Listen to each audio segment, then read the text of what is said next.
sister is choking. She's choking. She's choking. She's dead. She's dead? Yes, please get my mom and dad. Oh my God! I didn't know my dad's gun was loaded, and I shot her.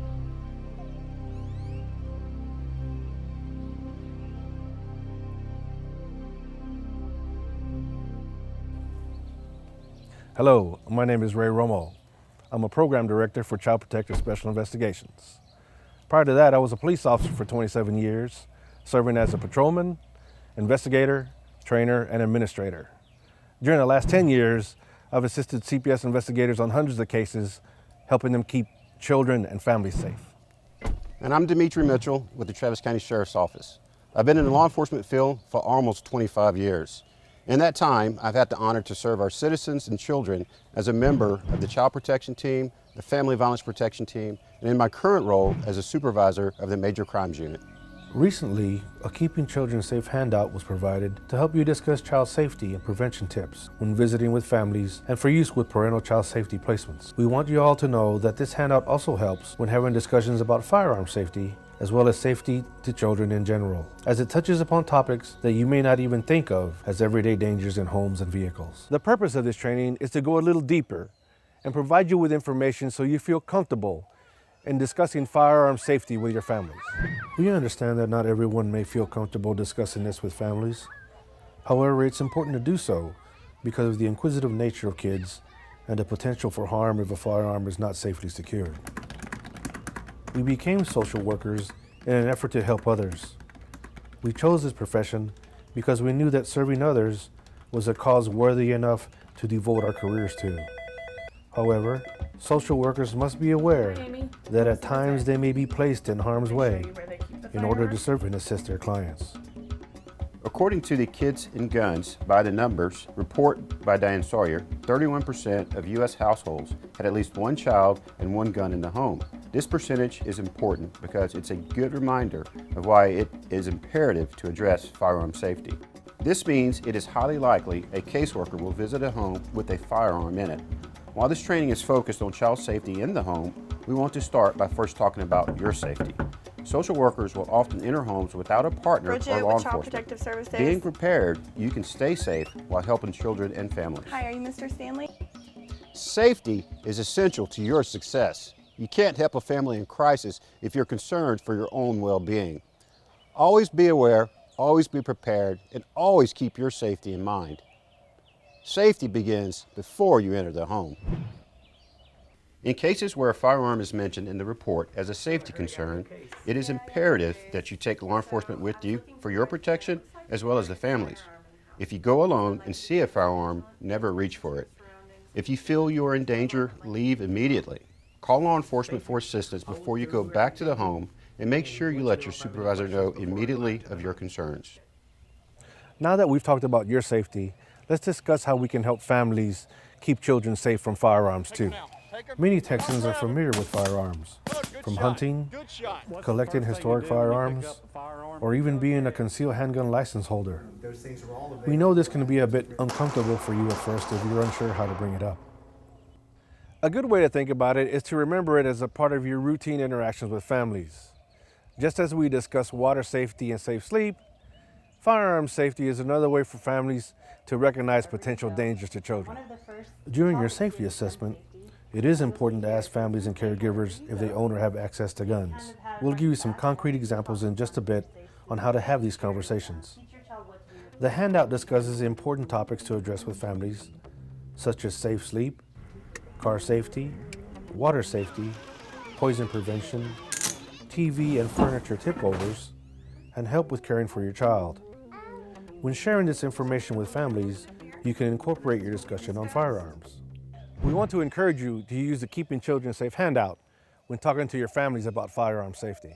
For those families who choose to keep a firearm in the home, CPS caseworkers should be providing them with this information. Texas law may impose a criminal penalty against any adult if a child actually gains access to a firearm. Because of this, families should keep the firearm locked, store the ammunition locked and away from the firearm, use a gun locking device that renders the firearm inoperable when not in use, A gun lock should be used as an additional safety precaution and not as a substitute for secure storage. Don't assume just because you hide the firearm, the child may not find where it is. Hiding a firearm in a closet, drawer, or similar location is not safe firearm storage. Safe firearm storage should employ multiple barriers to prevent unauthorized access. Locks can be purchased for older firearms. Project Child Safe also provides free cable locks for firearms, which are available by contacting your local law enforcement agency. I wanted to talk to you regarding Also during the firearms discussion, that you may have in your household. even if the family does not keep a firearm in their home, it is important to address the concern because the children may visit a friend, neighbor, or family member who does keep a firearm in their home. You should also talk to families about teaching their children what to do if they come across a firearm using the following tips. Stop and don't touch. Leave the area. Tell an adult. Now let's watch 2 mock scenarios for examples of how to react in different situations.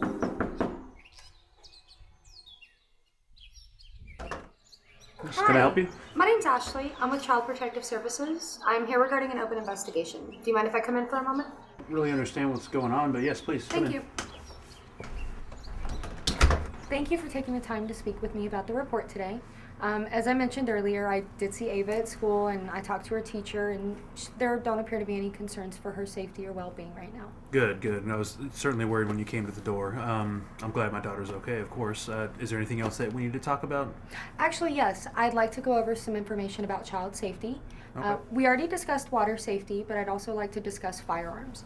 This handout right here has some information and some tips for what to do regarding firearms in your home. Do you, by chance, have any firearms in the home? Yes, I do actually. Okay, and what do you do to keep Ava safe around the house? We have cable locks on them. We keep them unloaded at all times, and we keep them in a closet also. And Ava knows not to go in that closet. Okay, great. So some of the options to keep Ava safe in the home around firearms is to keep the firearm unloaded, to keep the ammunition separate from the firearm, to use things like cable locks, trigger locks, and personalized locks, Right. and to use things like a safe, a lockbox, or a vault. Okay. Okay. Have you ever talked to Ava about what to do if she comes across a firearm? Honestly, no, we never really have because we're so safe with our firearms. It's never really been a concern for us before. But you make a great point. Do you have any suggestions on how to go about that? You can see in this scenario that everything is going well. The father has allowed you into the home and he's willing to discuss the report. Let's see what happens next. I do actually. So there's 3 important things that she should remember and do if she does come across a firearm. Okay. First is to stop, do not touch the firearm, to leave the area, and to tell an adult immediately. Oh, okay, those are really great tips. Because now that you mention it, we go to my brother's house quite a bit, and I know he has firearms, and I've just never thought about asking him, where he keeps them, and I certainly never thought about what would happen to Ava if she ever got her hands on them before. As a parent, that's a scary thing to think about. So I'll definitely sit down with her tonight and talk with her about it. Thanks for that. I appreciate it. Great, thanks. As you can see, this was the ideal scenario. The caseworker was able to discuss firearm safety with a parent and even provide tips on how to teach their children what to do in case they come across a firearm. While no 2 cases are alike, you can utilize some of the techniques the caseworker used in this scenario. Let's look at the second scenario. Thank you for taking the time to speak with me today about the report. Like I said earlier, I did see Ava at school this morning and I spoke to her teacher, and there don't appear to be any concerns for her safety or well-being right now. Well, I could have told you that before you went to the school. I know I'm a good parent, but is there anything else we need to talk about? Actually, I would like to go over some child safety tips in your home. We already discussed water safety earlier, but I would like to discuss firearm safety. Do you by chance have any firearms in your home? I don't really feel comfortable with you asking me that question. I don't see how that's any of your business. One of the things I like to do as part of my job is to cover all sorts of safety risks with parents. The CPS is committed to ensuring child safety, and firearms play a really big role in safety risks. If a child gets a hold of a firearm and doesn't know what to do, it can cause a tragic accident. Well, I'm an American citizen. I know it's every right that I have to own a gun. I don't see what this has to do with my CPS case at all. As you can see in this scenario, the father is a bit disgruntled discussing his firearms. In these situations, it's important to note firearm safety is important for all families. We are not singling anyone out. Let's see how this plays out. I completely understand, and it is your right to own a gun. My job is to ensure child safety, and so I want to discuss with you how to keep Ava safe around firearms in your home and around firearms in the homes of others. That's a fair point, and I understand that. I just know that many people out there have biases against gun owners. Well, there's a couple ways that you can keep firearms safe in your home. You can keep them unloaded. You can keep the ammunition separate from the firearm. You can use things like cable locks, trigger locks, personalized locks, and so forth. Or you can also use a lockbox or a safe vault or something of that sort. Do any of these options sound like something you might be interested in? We keep all of our firearms unloaded and stowed away out of reach of Ava. I never thought about using a lock, though. There's actually a couple resources you can use to get a cable lock or a trigger lock. You can reach out to your local police department or sheriff's office, and you can also visit a website called projectchildsafe.org. They can provide you with a free safety kit and a free lock. Oh, okay. I didn't realize that. That's something I'll definitely look into. And have you ever talked to Ava about what to do if she comes across the firearm? Absolutely. I've talked to her about it before. She knows that they're dangerous and to stay away from them at all times. Okay, well, there's 3 important steps that she needs to know about if she does come across one. The first one is stop, don't touch the firearm, to leave the area, and to tell an adult immediately. Those are great tips. Thanks for sharing that. Sure, and just to keep in mind that, once again, it's not only about firearm safety in your home, but it's also something you need to be aware of in any homes that she's visiting or spending considerable time in. That's a good point. That never crossed my mind. The father was initially reluctant to discussing firearms in his home. Simply by explaining the reason for the discussion, the father understood why it was such an important topic. Whatever your feelings are about firearms, maintain professional boundaries and don't discuss your personal opinions. It's important not to be judgmental about whether a family chooses to have firearms in their home or not.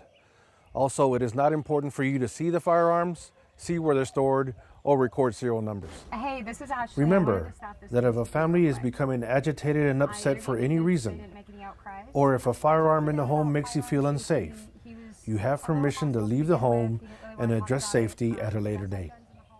Also, the worker was able to refer the father to great resources available throughout the state of Texas. We also would like to address a topic you may be familiar with. With the passage of recent legislative updates, what once was referred to as a concealed handgun license is now a license to carry, or LTC. A license holder is no longer required to conceal their firearm and may display it openly in public. State law mandates certain requirements in order to obtain a license to carry a firearm. This includes attending and passing a training course. This course is 8 hours long and led by an instructor. At the conclusion of the course, students must pass a written exam and a shooting course. Once the training is completed, the individual can apply for a license by submitting their application to the Department of Public Safety, the same department that issues driver's licenses. The law states when openly carrying a firearm, it must be secure in either a belt or shoulder holster. As you go about your day-to-day activities, if you see someone openly carrying a firearm, do not ask if they have a license to carry. If you have questions, talk with your supervisors. And don't forget that your special investigators are there to support you in your work with families. Your regional special investigators can assist in cases where firearms may be present. And remember, law enforcement is there for you as well. Our number one job is to help families keep children safe. The tips you learned today will help you in your casework and in your discussions with families.